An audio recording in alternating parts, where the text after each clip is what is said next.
Ke Panne, wishing to from my heart for giving me this space. I'm just, feeling excited about holding the mic. I think it's about after ages, you're really holding the mic and talking. We've been doing a lot of online performances these days.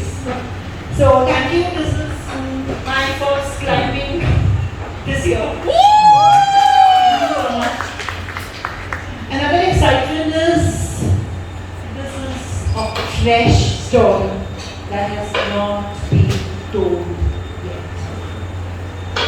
So it's just scripted and it's baked and it's just fresh for you to listen.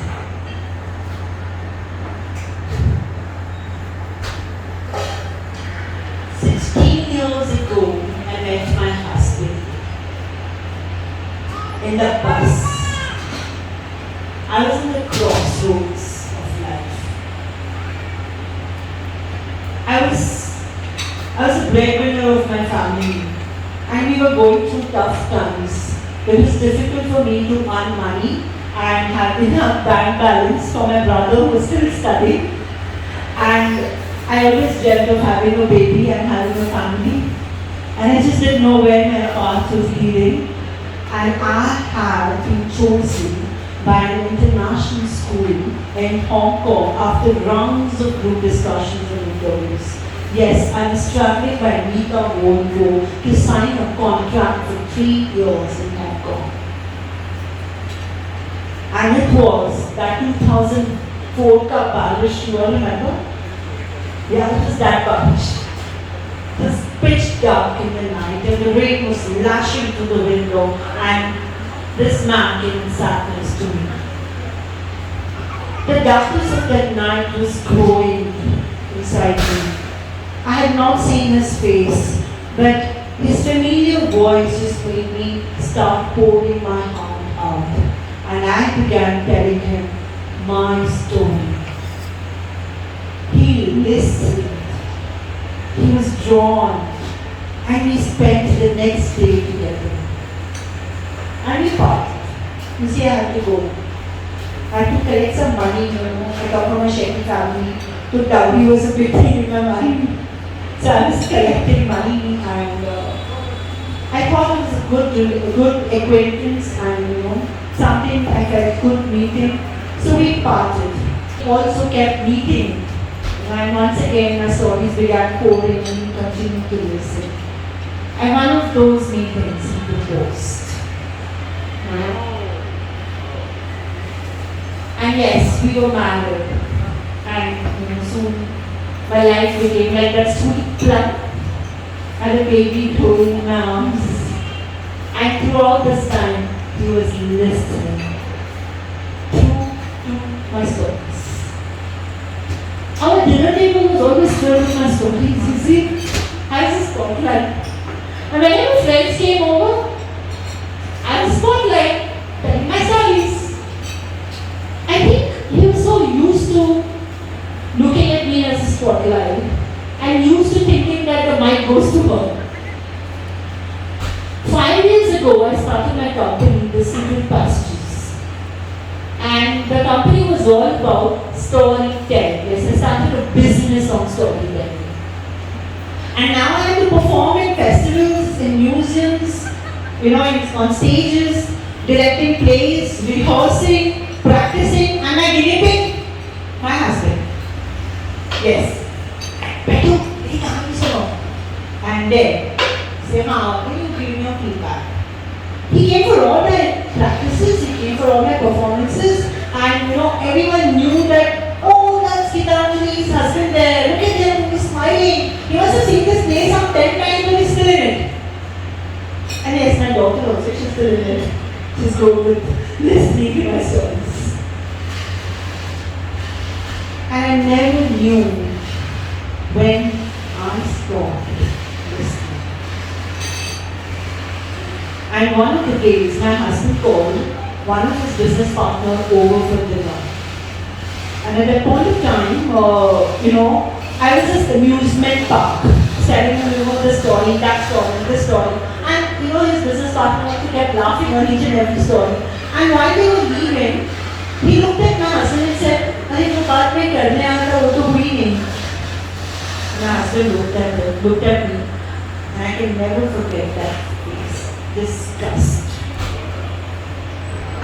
After that, there would be a time when I would tell him something, and then he would just touch me. And he would raise his eyes up in the sky and just leave the dining room. So one of such times in my life where I was still unaware that how my relationship was becoming sour and distasteful for each other. He came from his office and he sat on the couch. He looked at me and he said, he had a hard day at work. And I had a wonderful day that day. I was off my seat. I said, you know what? I had a performance and I shared my story. He said, it was a very bad pregnancy. And I spent hours talking about it. I said, don't worry, you will have another day tomorrow. You know, Bharatji, he said that he didn't expect this from me. He was expecting a better performance from me. Like, forget Bharatji. Tomorrow, you know, you can go and talk to Bharatji how you're feeling. I was fixing every word of his. And he stood up and went to the room and slammed the door. That man was slept on the couch. I felt broken. And the next morning, my husband left for Pune. Yes. After that, he preferred spending time in Pune than in Mumbai. My companion didn't want to have my company anymore. I really didn't know how to take this. It was as though loneliness had started entering my life. I would bitterly keep crying. I would keep thinking what went wrong. How do I once again bring those times in my life? I would call her and I would start talking and he would cut me. And he would not answer my phone. So yes, I was lonely and I sat alone by the window. I came to the coffee shops alone and I don't know when I started listening to myself and I changed my story. And soon my loneliness became solitude and I began penning my stories. And this is one of my fairy tales which I penned, which I'm sharing with all of you now. It's a sense of a healing story I penned. Once upon a time. How many of you like fairy tales? Me. Some of them don't like it. Fairy tale की उम्र में जाना है क्योंकि मैं वहीं रहती हूँ. Once upon a time, there was a king, Ke Panne. He was very fond of his wife. She had sparkling eyes, glittering teeth, dangling ears, curly hair, and a head that went tumma. And whenever she laughed, he would be very happy. So he named her Suryamukhi. Suryamukhi and Ke Panne were so much in love with each other that they just didn't know how time went by. But they were waiting for a child. It was a long wait. And one day, she was pregnant. And soon, the baby was born. And she loved the infant in her arms. And soon, it was told that the baby was sick and ill and would die any time. Both the king and the queen took good care of the child. One of the days, the king went off to sleep and he got a dream that in his courtyard, in the garden, a lot of children were playing, climbing up the trees, swinging, and the queen was playing with them. And when he looked at it, he became happy. He thought, I'm going to have so many children now. As he got out of his dream, he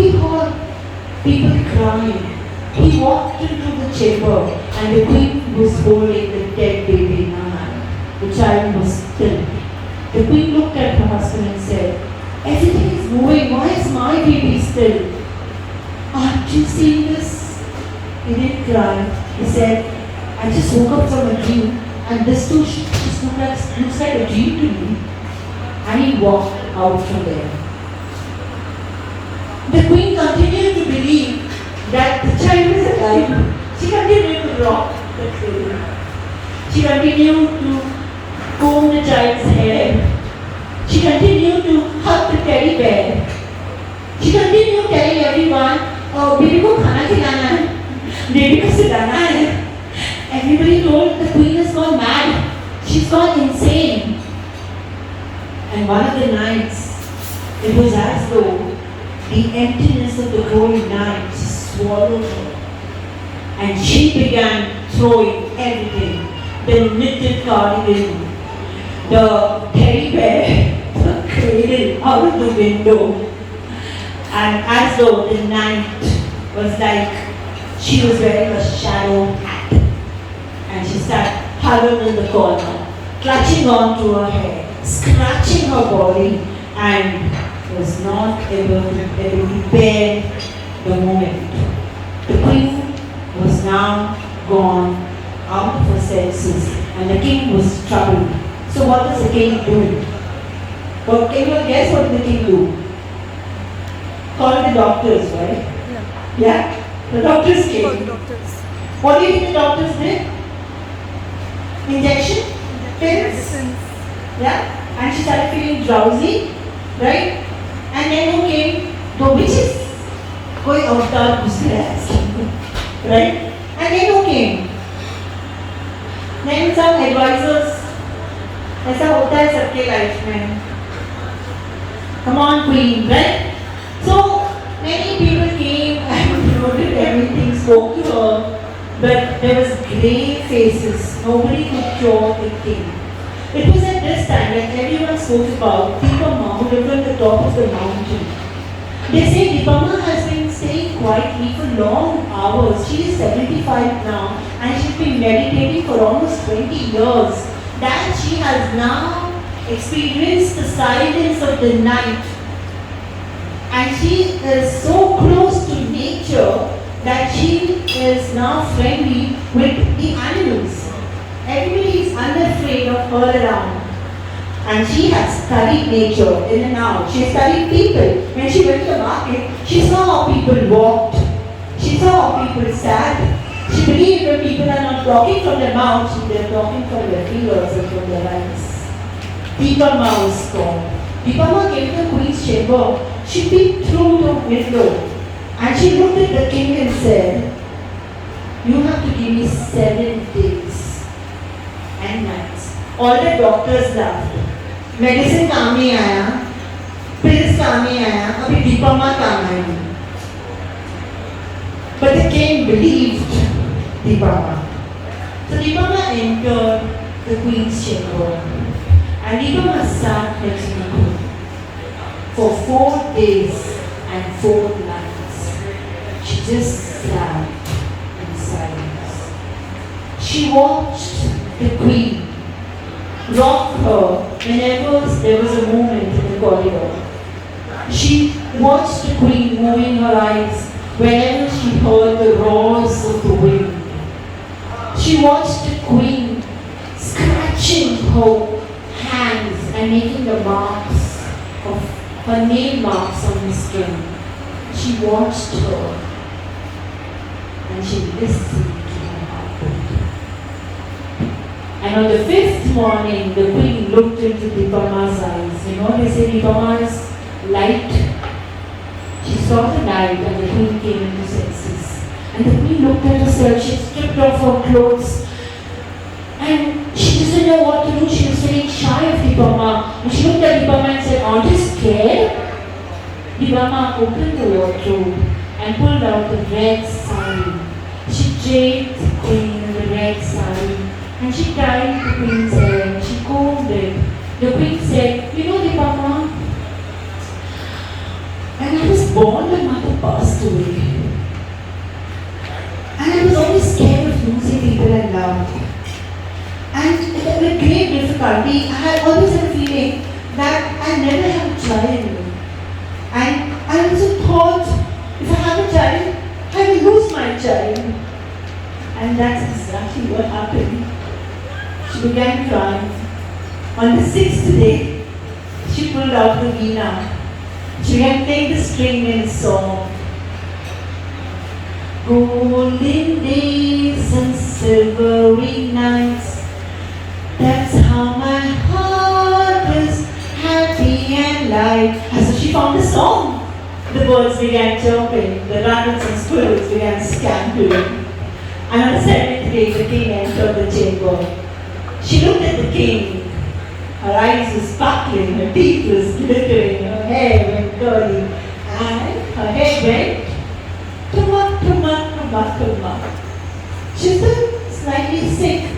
Then she looked at the king and said, I want to believe that all the children on earth are my children. I want to build gardens and parks for children to play. I want swings. I want children climbing on the trees, and I want to sing for them. And the king ordered to build a garden in the courtyard. And the queen was going to sing for the children. So one day, king went to Ke Panne and asked, what did you do that I didn't do? She looked at him and said, I was there for her. I was listening to her.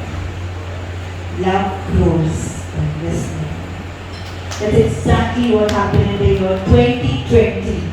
My relationship with my husband just changed. I began listening to him and it became sweeter. Love grows